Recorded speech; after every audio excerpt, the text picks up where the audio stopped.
আসসালামু আলাইকুম। আসলে কয়েকদিন থেকেই ভাবছিলাম যে, যে পরিমাণ গরম তাতে অ্যা শুধুমাত্র মানে বিদ্যালয়গুলোতে অ্যাসেম্বলি বন্ধ এটা কি যথেষ্ট? যথেষ্ট না। মনে হচ্ছিল যেন আম স্কুলগুলো বন্ধ করা উচিত, স্কুল কলেজগুলো বন্ধ করা উচিত। কেননা এটা অসহনীয় ব্যাপার।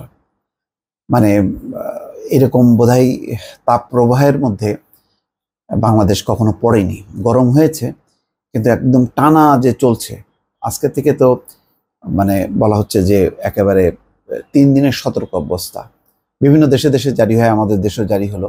আরো ৩ দিন নাকি চলবে। তো তারও আগের থেকেই কিন্তু প্রচণ্ড গরম ছিল এবং একটা হাঁসফাঁস অবস্থা।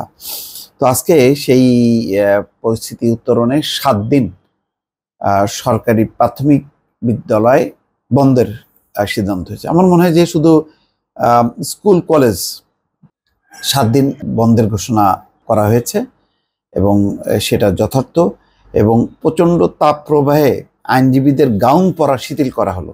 এটাও ঠিক যে গাউন পরে এটা সহ্য করার মতন অবস্থা না।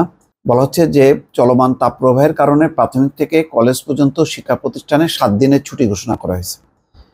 শনিবার প্রাথমিক ও গণশিক্ষা মন্ত্রণালয় থেকে গণমাধ্যমে পাঠানো এক বার্তায় বলা হচ্ছে যে চলমান তাপপ্রবাহে শিশুদের শিক্ষার্থীদের স্বাস্থ্য ও সুরক্ষা বিবেচনায় ২১শে এপ্রিল থেকে ২৭শে এপ্রিল পর্যন্ত সরকারি প্রাথমিক বিদ্যালয়, শিশু কল্যাণ ট্রাস্টের বিদ্যালয়সমূহ ও উপ আনুষ্ঠানিক শিক্ষা ব্যুরোর লার্নিং সেন্টারগুলো বন্ধ থাকবে।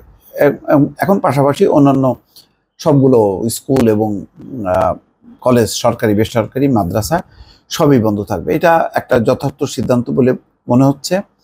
এটা আমাদের জন্য একটা শিক্ষা যে এই যে প্রচণ্ড তাপপ্রবাহ, আমরা যেভাবে গাছপালা উজাড় করছি তাতে কিন্তু পরিস্থিতি আরও নাজুক। এই বৈশ্বিক যেই জলবায়ু পরিবর্তন তার কিন্তু নানান ধকল সারা বিশ্ব ভোগ করছে।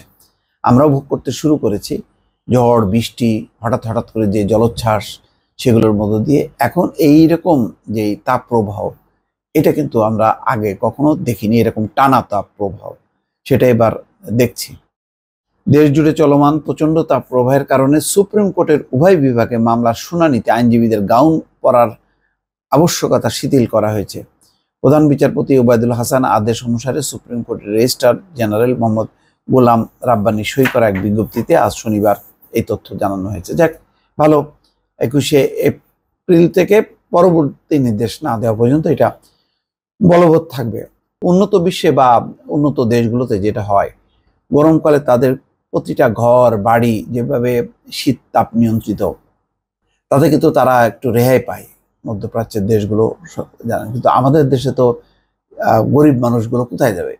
যাদের একটু অবস্থা আছে তারা দৌড়ে এসে বাসায় আশ্রয় নিতে পারে বা তাদের অফিসগুলো তো এসি আছে, কিন্তু গরিব মানুষের কষ্ট কিন্তু এই সময়টা অনেক বেশি। ইতিমধ্যে কিন্তু শিশু এবং বৃদ্ধ কয়েকজন মারা গেছে এবং এটা যদি কন্টিনিউ করে তাতে কিন্তু আরও এই সংখ্যাটা হয়তো বাড়বে। এখন এই যে দরিদ্র দেশগুলো বা আমাদের মতন যারা মানুষ, যাদের অর্থনৈতিক সমস্যায় হিমশিম খাচ্ছে, তারা দেখেন এই তারা শীতেও কষ্ট পায়, গরমেও কষ্ট পায়। আর এই গরমের এই তাপমাত্রা যেখানে কোথাও কোথাও ৪১ ডিগ্রি সেলসিয়াস চলে গেছে। হ্যাঁ, যশোরে দেখলাম, আমার জেলায়, সেখানে রাস্তার পিচগুলি গলতে শুরু করেছে রীতিমতো এরকম। তো মানুষের কষ্ট হলো সবচেয়ে বড় কথা এবং এই মানুষের আর্থিক অবস্থার উন্নয়ন না হলে তারা এই শীতেও কষ্ট পাবে, গরমেও কষ্ট পাবে। এটা হচ্ছে বাস্তবতা। এই বাস্তবতাকে নিয়েই আমাদেরকে লড়ে যেতে হচ্ছে সামনের দিকে। দর্শক, ভালো থাকবেন। আল্লাহ হাফেজ।